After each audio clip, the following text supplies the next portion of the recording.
Brand Buddha নিয়ে যত কথাই হোক, ব্যক্তি বুদ্ধদেব নিজেকে বদলাননি। ফলে সিঙ্গুরে টাটাদের কারখানার জমি অধিগ্রহণ তৈরি করেছিল নতুন পট পরিবর্তন।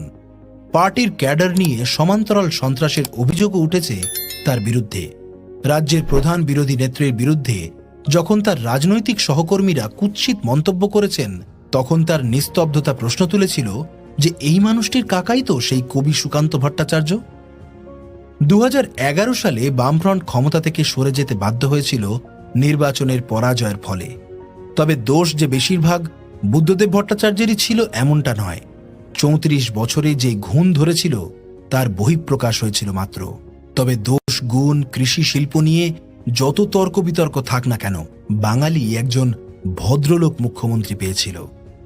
বাংলার রাজনৈতিক ইতিহাস তাই তার সপ্তম মুখ্যমন্ত্রীকে চিরকাল মনে রাখবে।